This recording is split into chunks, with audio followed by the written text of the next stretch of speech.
Hello, everyone, and welcome. Today I have with me Tricia Goyer. Tricia is an author. She's written many books, but for this particular topic, we're going to be talking about her book, Calming Angry Children. I think that it's totally normal for your child to have anger. We all do. So it's just about how we can center it and make sure that it's appropriate. So Tricia is gonna share with us a little bit of her expertise. But first, why don't you give us a introduction, Tricia? Okay. Well, I'm Tricia Goyer. I'm married to John. We've been married 30 years and we have adult kids, and I still have six at home. So we have 10 kids total. I've been homeschooling about 25 years. So that's a lot of years to homeschool. I'm an author, a speaker. I love speaking at homeschool conferences. I've written over 80 books. And yeah, one of them that you mentioned is Calming Angry Kids, which I wish I wasn't an expert on this one. Like I would have like totally been okay not being an expert. But uh adopted six from foster care, seven kids total. And so with the kids' trauma came a lot of anger, which meant a lot of therapy, a lot of me learning how to do things differently, to try new things. And so after everything that I learned, I'd get lots of emails and questions. And what did you do about this? What did you do about this? So I'm like, let me just put it in a book for you. And that's where Calming Angry Kids came from. Yeah, so that's the inspiration behind the book, which is great. Um, like I mentioned, everyone gets angry, right? So what did you learn is going on in kids' minds um, when it comes to anger? Why are they angry at a very basic level? Everyone has their own thing, but on a very basic level, what have you learned? Well, what I've learned is anger is powerful. And so sometimes when kids are sad, they become angry. When they're mad, they become angry. When they're anxious, they become angry because they don't like that weakness or feeling sad or anxious. They don't know how to handle those things. And so often it comes out in anger. Or, for our adopted kids, they had been in trauma. And so often they weren't taught like how to control emotions, or I would do something that would remind them of something from their past and they would be angry. So when you adopt kids, there's all these different levels. But I mean, every kid, every one of us, usually if there's emotions going on, we find ourselves angry. And I think even as adults, like especially when we started adding more kids, like Fridays, the house would be a disaster. Everyone's cranky. There's homeschool books piled everywhere. I never got, didn't get through everything I wanted to. And I find myself as I'm anxious thinking, we have all this curriculum we have to do. The kids aren't cooperating. The house is a disaster. As I'm anxious, and I find myself getting angry and frustrated, which really, when I stop, I'm like, I'm really upset because the house is a mess. Or I'm really upset because I was hoping we could move on to the next book and we're still. So, really, it is going back to what is our emotions. And often that comes out as anger, but there's always usually something else going on. Absolutely.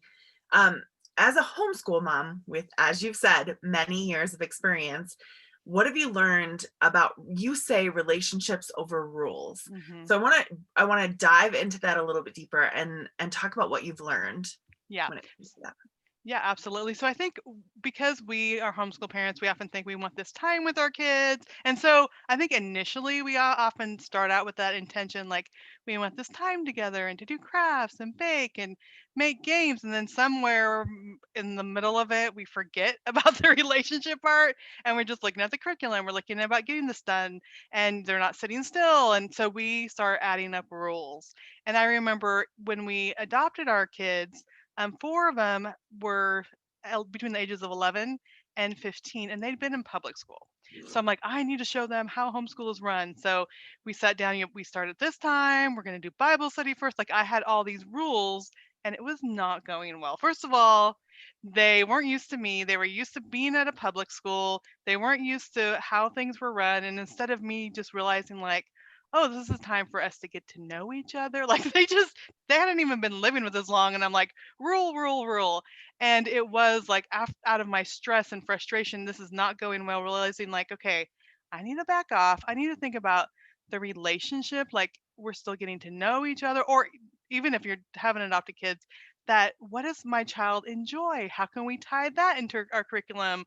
How can we, think about what subjects are interested in or game they might like to play and tie those things in and really think about years from now we want to have that relationship, not just that we were able to get through the math book. And so I think so many times it's easier to think about the rules and it's easier to think about doing the next thing, but it's kind of taking a step back and saying, okay, my ultimate goal is, have a good relationship with my child, and what do I need to do to foster that instead of just giving them more rules? Because no one likes a list of rules. It just frustrates them.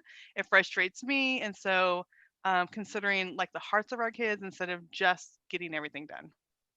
That leads very well into, we've heard a lot of people might be having issue with, if they're new to homeschooling, Mhm. having issue with their kids seeing them as mom and teacher. So do you have any advice on what that mom or teacher, or mom or dad, I guess it could be Yeah. either one, um could do to help that relationship? Yeah. And I think because, it's easy to say, well, I'm teaching you now, you need to listen to me, this is the way things are going to go.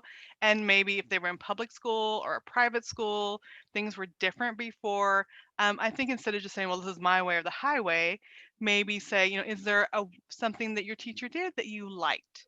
Or is what would be a way that we can maybe move subjects around or try to do things differently? I think kids often have good ideas, but we're always like, I'm the teacher now, you need to listen to me. And so, things like when I would read out loud, they said, well, one of my teachers let us color and draw when she read. Okay, well, we could totally incorporate that. And so, really looking at them and saying, what did you like about your teacher? Because not only, we have to remember, not only maybe are they missing that routine, but maybe they're missing their friends and doing things differently and having recess and having a Valentine's party or whatever it is, and seeing how we can incorporate those types of things into our homeschool because then they feel like it's more something they're used to. One thing that really helped my kids is writing everything on a whiteboard to let them know, like, this is what we're doing, this is where we're going, we'll be able to take a break here. And I know, I mean, part of the fun part is you can kind of relax and enjoy things when you're homeschooling, but it just helped my kids to be able to see, like, we're going to do this and this, and then we can take a break. And so, really, just looking at what things would help our child and what things can help us, and if you can meld them together, then it's really good. Absolutely. You talk a little bit about sometimes going down rabbit holes. Um, Mhm. so your kid will get into something and you let them explore that. Can you talk a little bit about what you've done there? Yeah, absolutely. So when we're studying a subject and maybe they're interested, like we've been doing um, the gold rush. And so how do they mine gold, or what route did they take, or what is the steamship? We'll start going on YouTube and looking up things. And I ordered a gold panning kit. You can actually go to Amazon and get a gold panning kit. And I think when we're incorporating the things that they're interested in and the questions that they ask, then we're not always having the resistance. Because if we just sit there and like we don't have time to go look up that because we have to get to this next thing, then it's not fun for them, I think. And that's where we often see the resistance, the anger, the frustration. And really, we're saying, no, you can't learn this, what you want to learn, because we have this other thing that we need to do. And yes, we'll get to the other thing, but just letting them follow those trails, go to the library, check on books on that subject, do all those things that helps them where they're not so frustrated and they're not so anxious. I think another thing that I do is, if there's a worksheet they're supposed to fill out, if they can tell me the answers, we'll save the writing for the writing time and they could just tell me the answers. We're done with that worksheet. Then we can go work on this kit that they got that has to do with whatever they're interested in. And so I think there's so many ways we're still getting the work done, but making it easier on our kids, making it more fun for our kids. And when it's something that they're interested in, then they will spend more time on it. You could maybe switch your writing project to what you had planned to go with your curriculum to. My one daughter loves all kinds of dogs. So I'm like, okay, write me a story about a puppy. She's still getting her writing done. It may not be what the curriculum said, but it's getting her out of the funk of, I don't want to do that, to something that she enjoys. Yeah, and Sunlight, it gives you the guide so you can follow Hmm. it, but remember that that's just a suggestion.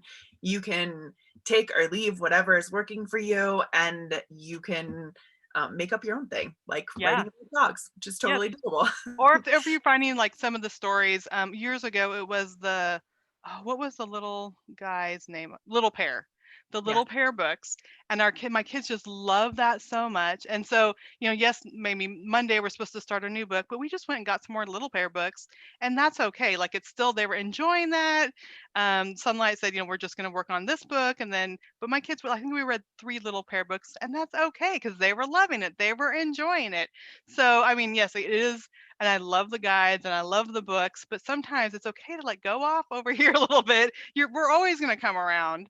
And some of the books that we don't finish in the year, we do a summer reading and then they can earn prizes. So, you're still getting everything done, but you want them to love learning, enjoy learning. And if they're not having fun and we're just a taskmaster over them and everyone's getting angry and frustrated, then it doesn't really, kids can't learn when they're angry and frustrated. We don't teach well when we're angry and frustrated. So the more flexible we can be, it really helps. Right. And to that end, because it's literature based, you're going to revisit a bunch of these Mhm. subjects. So, Judy, one of my coworkers, always says, you're not going to have a George Washington shaped hole in your history if you skip one book on George Washington, because we'll revisit him Mhm. numerous times throughout. So, this will happen for all of the books that you read. Things will be Absolutely. revisited. So, Yeah. so tell me a little bit about how you would handle the absolute refusal to do any work. Yeah. That's a good question. And usually I would say 99% of the time there's something else going on with that kid. They might be tired, they might be hungry, they might feel overwhelmed. I was my 3 youngest kids, I was trying to teach them to read. They're all in this little pocket. They're all a couple years apart, but I was teaching them all at the same time because that's always helpful. And they would just get so frustrated. And finally, I realized like this is not working. And it turns out all 3 of them were dyslexic. 2 of them are biologically related. One of them is not. All 3 of them. And so here I am trying to get them to read. They're frustrated. They're writing their letters backwards. And so sometimes there's something more going on. And I think with this pandemic, I mean, just realize like everyone is out of sorts. Often, they can't do the activities. They can't play with the neighborhood kids. They can't do all the things they're used to, and that just makes them frustrated too. So usually, when I see that, I think our first tendency is to discipline. Like, you need to stop that. You're not going to be able to watch TV later. Like, we're jumping to a discipline. And then that just makes them mad. That makes us mad. Like, that can just continues. And usually I'll say, and it helps if you name it. I'll say, "You seem angry. What's going on?" And sometimes they're like, "I'm just frustrated." And so it gets them actually out of their emotional brain to their thinking brain because they're thinking of what's going on. Or I'm just sad because it's so and so's birthday and I'm not going to be able to go there. So when you start talking about what's going on, it takes them from those emotions and the anger and the breaking the pencil or whatever they're doing, and they start thinking and they start conversing. And so even though it seems completely unnatural and they seems like they're being disrespectful, the calmer we could say, which if one of the therapists says, if you escalate with your child, neither one of you are going to get anywhere. Like, you're both just going to get angry. So if you can stay calm and say, I see you're angry. What's going on? Or do you want to tell me about it? And sometimes they won't want to tell you about it. And I'll just say, okay, you just put your head down for a couple minutes, take a deep breath, and you know move on to something else and then come back to that. But usually, if you say, you're angry, you're frustrated, what's going on, they want to tell you. And it doesn't help. And I would do this I mean, for a long time before I realized it wasn't helping. If they would say, I'm upset because it's raining, I want to go out. And I'm like, just get over it. It's fine. You can go out tomorrow.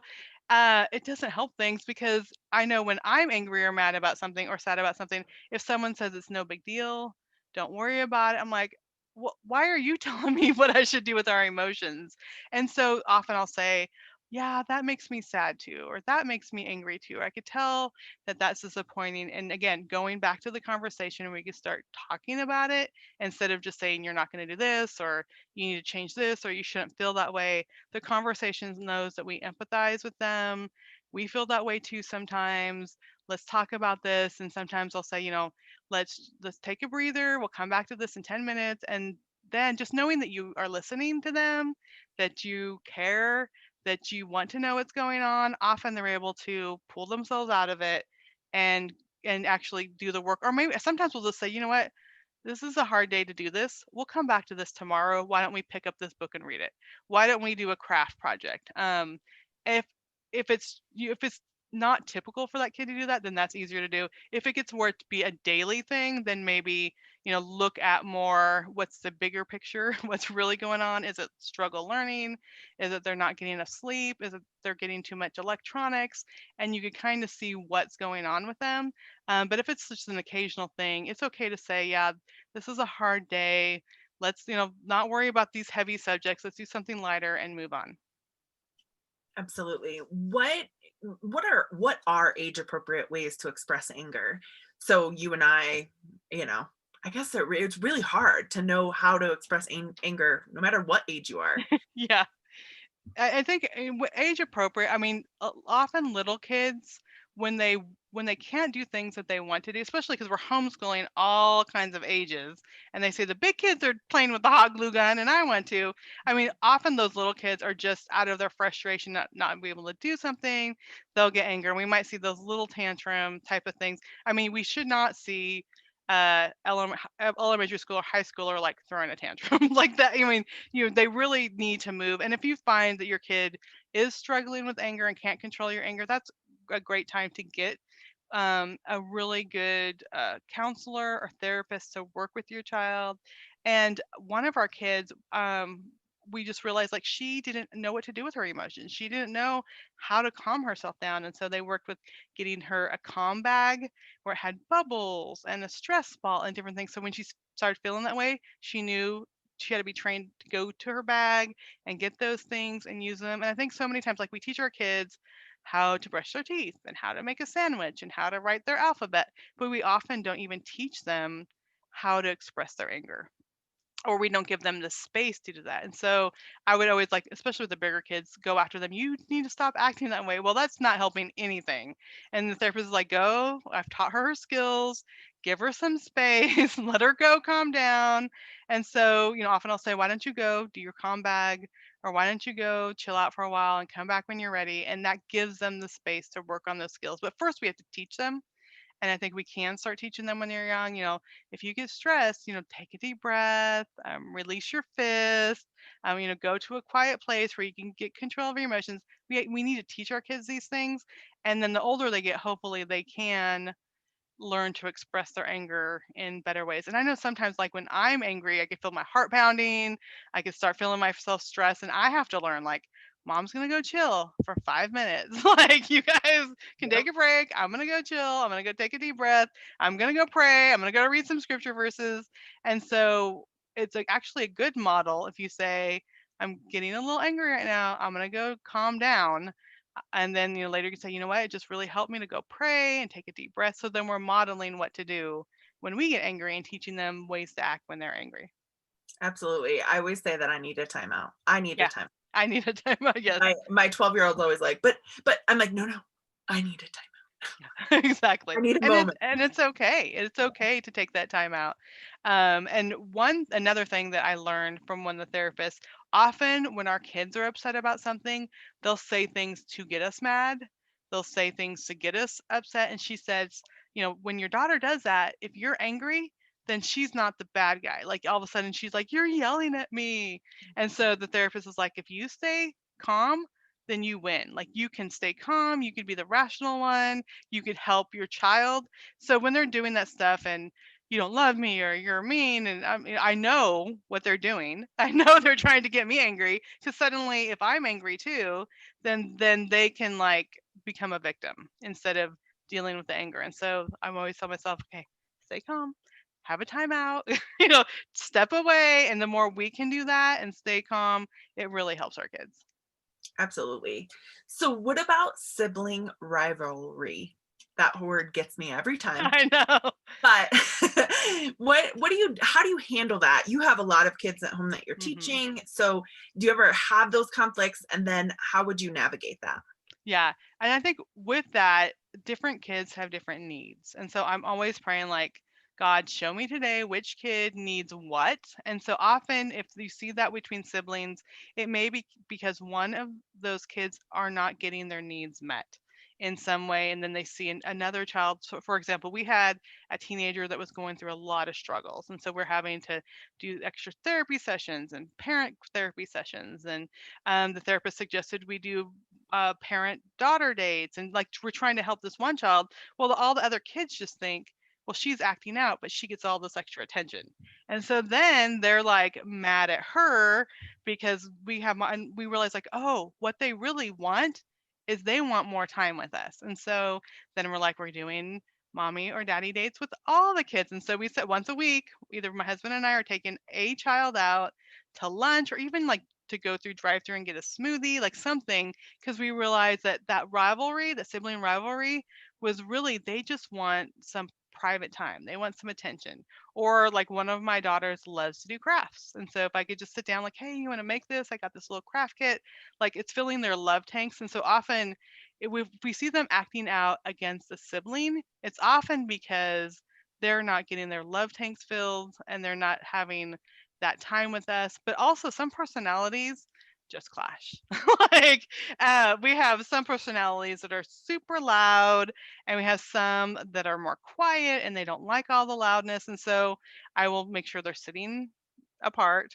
I'll do things because I know like this loud personality is really going to stress out this quiet personality. So I'll say, you know what, do you want to take your book up to your room and you go work on your stuff there? Because it's really, instead of just saying be kind to each other, you guys need to get along, you can start understanding like, okay, I can see why this child is frustrated with this other child. I could see what they feel like they're not getting attention and kind of, I guess, looking at them individually and saying what needs need to be met in that child right now can really help us. And I think the more we help them, then it helps kind of the relationships with each other too.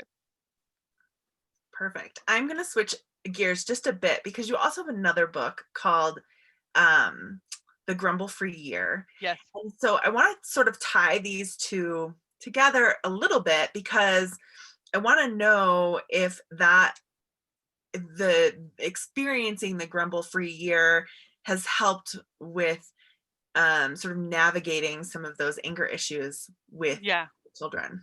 Absolutely. And so I think when we started, we're like, we're going to try for a year to not grumble, knowing we're going to be grumbling, but we're going to be working on it. So we learned scripture verses.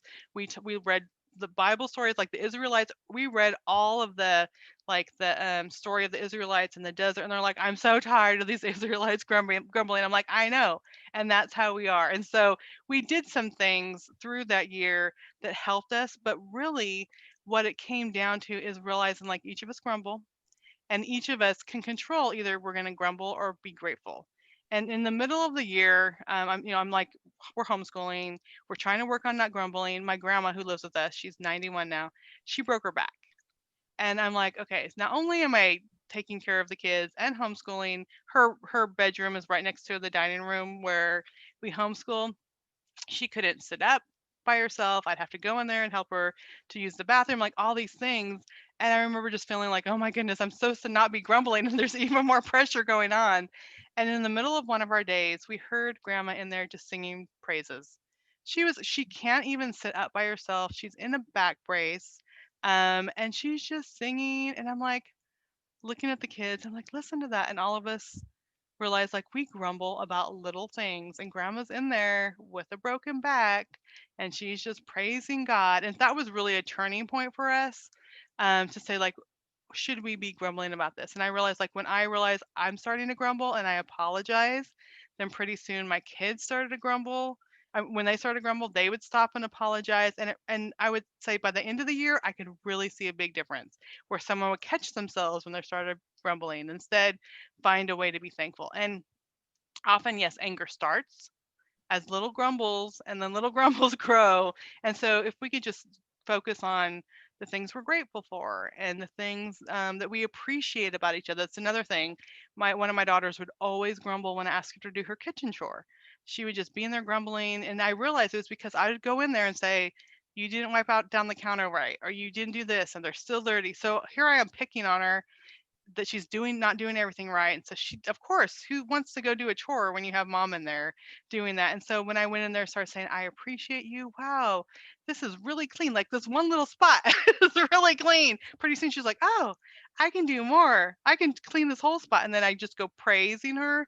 And so those couple things when we can look at things we're grateful for instead of grumbling. And when we start praising our kids and catching them doing things right, then it just brings up the attitude of everyone in the home. And then if you're, getting praise and wow, you did a really good job writing your name on this your paper, and I can see your letters are neater, and wow, you got 8 out of 10 on your spelling test instead of saying you didn't study those 2 words, whatever. You did a great job. The more we praise them, then the grumbling doesn't come and then the anger doesn't come. So yeah, we could definitely, it's kind of like nipping it at the bud when we Mhm. could be grateful and when we could praise our kids, then we can stop a lot of the anger that's going to be happening. Absolutely. This has been great advice. I'm so grateful that you joined me. Thank you so much. And I hope that our audience finds this beneficial as I do. Because every Well, good. time I talk to you, I'm like, give me more knowledge. Yes, well, I love always talking with you and thank you for having me. Yes, thank you. Bye. Bye.